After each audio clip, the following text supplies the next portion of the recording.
The gun was pressed against the young woman's temple when the taxi pulled up to the red light. 3 men in dark clothes had cornered her in the alley beside the downtown parking garage, and she was about to become another statistic.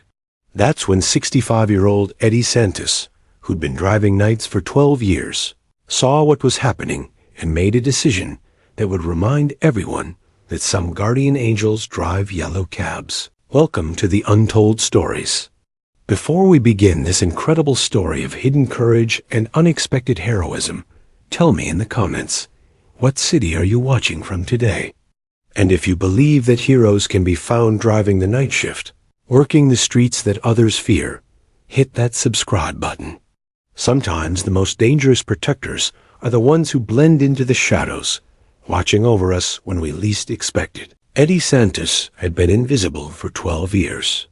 Every night at 10 p.m., he'd start his shift driving the yellow Crown Victoria through the darkest corners of Chicago, picking up the passengers that other drivers avoided. At 65, he looked like exactly what he appeared to be, a tired old man making ends meet, his weathered hands gripping a steering wheel, his eyes constantly scanning the rearview mirror out of what seemed like nervous habit. The other drivers at Metro Cab thought Eddie was either very brave or very stupid for working the zones they avoided. The South Side after midnight, the warehouse district where deals went bad, the neighborhoods where police response times stretched into double digits. Old man's got a death wish, they'd joke. But Eddie never seemed scared, never complained about the dangerous fares, and somehow never had any trouble either. What they didn't know was that Eddie Santos had spent 23 years in the Army Rangers, with the last 8 years in Delta Force. He'd operated in Afghanistan, Iraq, Somalia, and half a dozen other countries that didn't officially appear in any mission reports. When he'd retired at 53, with a chest full of medals and a pension that barely covered rent, driving taxi had seemed like a quiet way to serve his community. That Thursday night started like any other. Eddie had picked up his usual mix of passengers. Hospital workers heading home after late shifts, bar patrons too drunk to drive, travelers from O'Hare who'd landed after the trains stopped running. He'd developed a reputation among the regular riders as the driver who never asked questions, never judged, and somehow always knew the fastest route through the maze of Chicago's one-way streets. At 2:47 a.m., Eddie was heading east on Division when he picked up Marcus, a 19-year-old kid who worked the night shift at a convenience store. Marcus was nervous, constantly checking over his shoulder, and asked Eddie to take the long way home. "You okay, son?" Eddie asked, his eyes automatically cataloging the kid's behavior. Paranoid glances, defensive posture, elevated heart rate, all signs that someone was in danger. "I think some guys are following me," Marcus admitted quietly. "Been happening for 3 days now. Same car, same faces. I think they want to rob me. Think I'm carrying store money or something." Eddie's expression didn't change, but his hands shifted slightly on the steering wheel. 23 years of training doesn't disappear just because you're driving a taxi instead of a Humvee. "Tell me about the car," Eddie said calmly. As Marcus described the black sedan that had been trailing him, Eddie's eyes found it in his rearview mirror. 2 cars back, following with the kind of deliberate distance that screamed amateur surveillance. Eddie had been followed by professionals in Fallujah and Kandahar. These guys were clumsy by comparison. "Marcus," Eddie said quietly, "I want you to listen to me very carefully. We're going to handle this, but I need you to trust me." Eddie took a series of turns that would force the following car to reveal itself, using techniques he'd learned for detecting hostile surveillance in urban environments. The black sedan stayed with them, confirming Marcus's fears. "They're definitely following you," Eddie confirmed. "But here's what we're going to do." His voice carried a quiet authority that made Marcus sit up straighter, sensing that his taxi driver was much more than he appeared.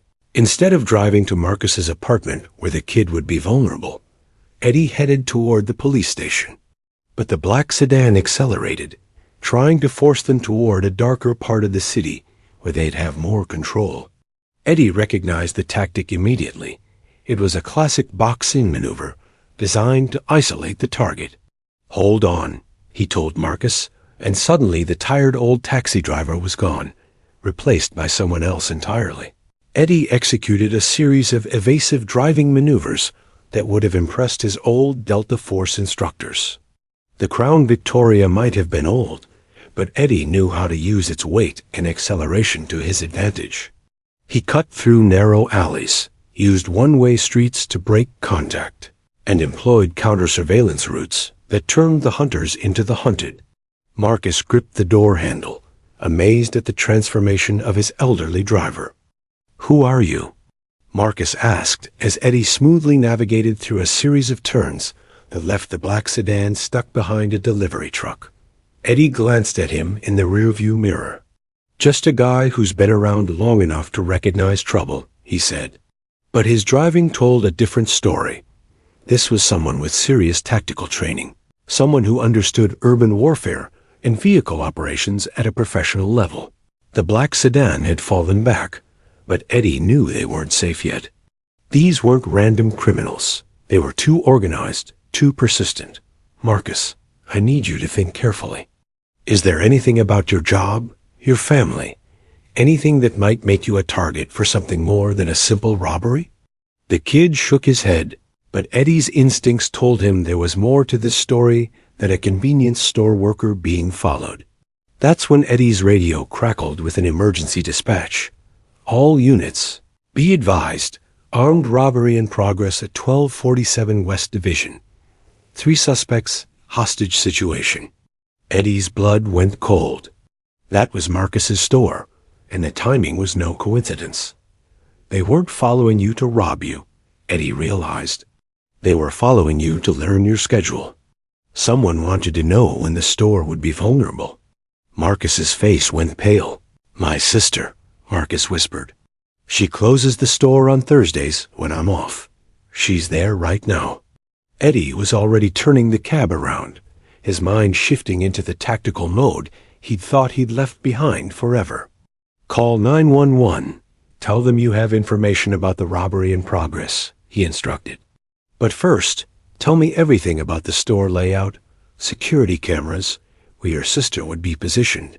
As they raced back toward the convenience store, Eddie's 23 years of military experience took over.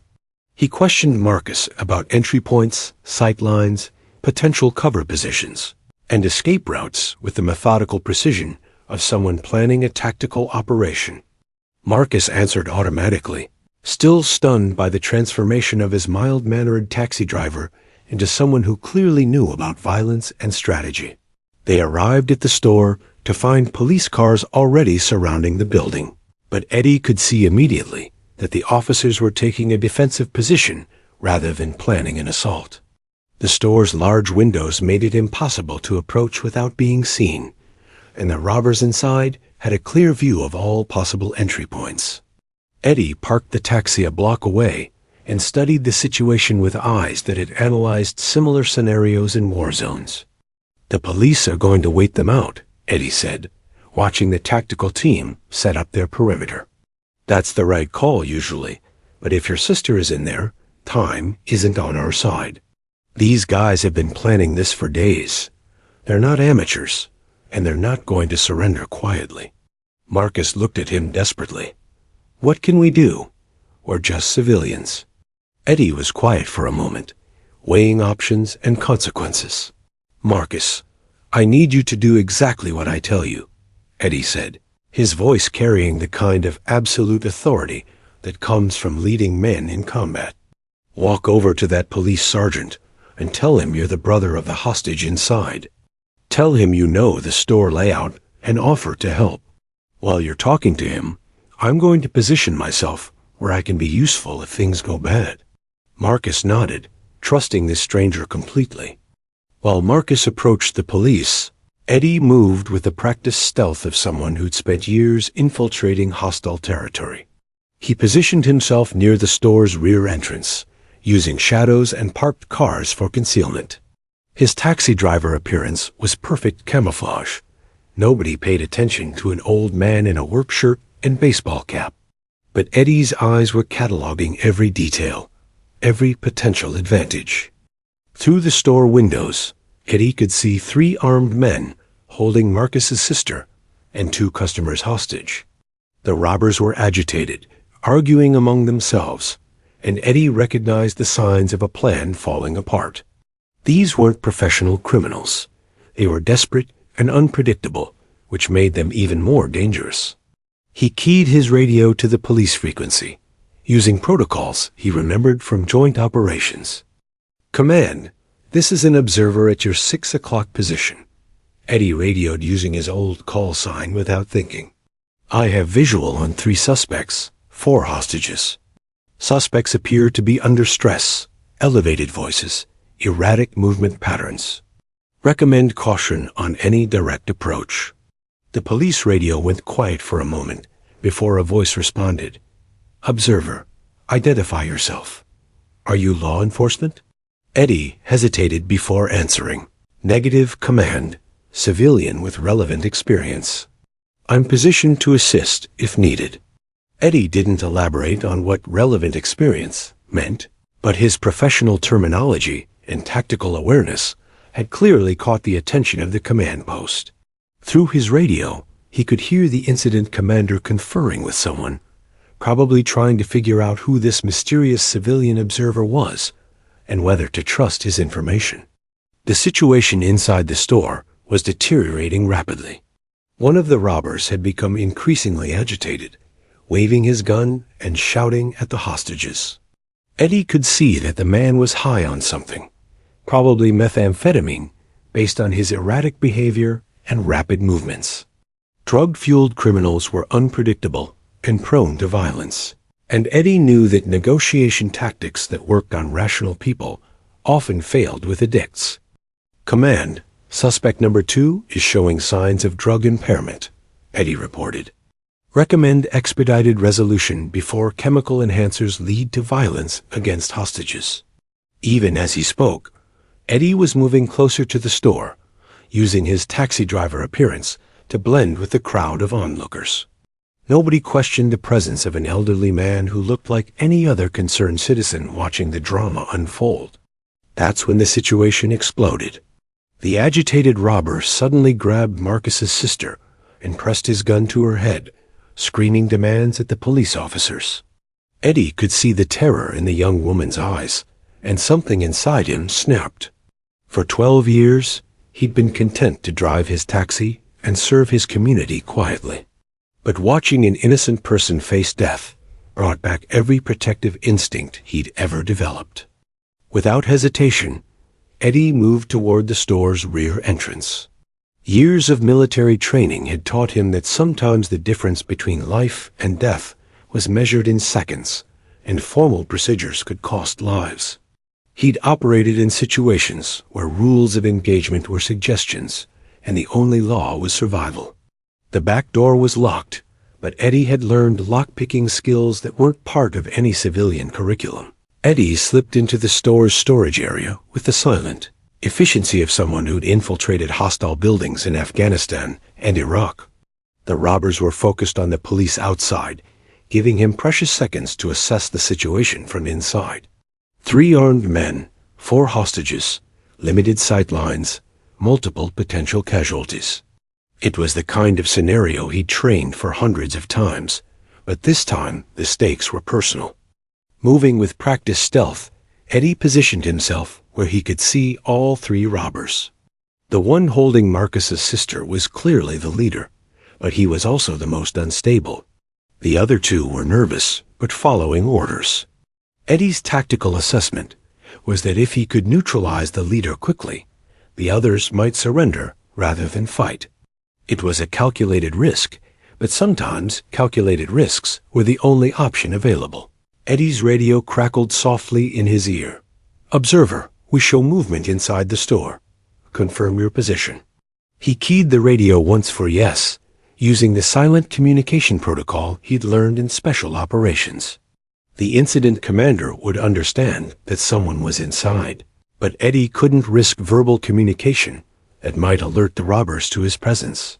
He was on his own now, just like so many times before. The moment came when the leader turned slightly to shout at the police outside. Eddie moved with the speed and precision of 23 years of training, covering the distance in 3 silent steps. The takedown was swift and professional, a chokehold that rendered the gunman unconscious in seconds without firing a shot. Marcus's sister fell to the floor as Eddie caught the falling weapon and turned toward the other 2 robbers. "Drop your weapons," Eddie commanded, his voice carrying absolute authority. The remaining robbers froze, seeing a 65-year-old taxi driver who somehow moved like a trained killer and spoke like a commanding officer. In their drug-impaired state, they couldn't process the contradiction between his appearance and his capabilities. One of them started to raise his gun, but Eddie's warning shot into the ceiling convinced them both to surrender immediately. "Command, this is Observer," Eddie radioed as police officers stormed through the front entrance. 3 suspects neutralized, all hostages safe, situation secure.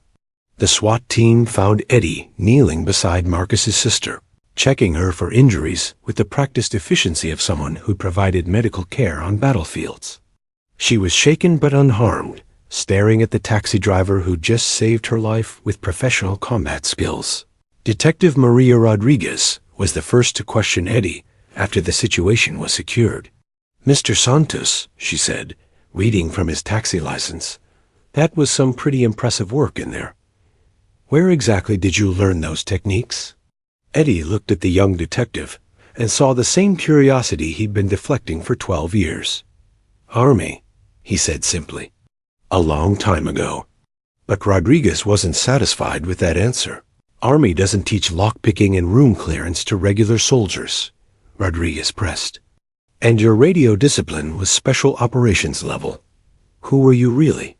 Eddie was quiet for a long moment, watching Marcus reunite with his sister.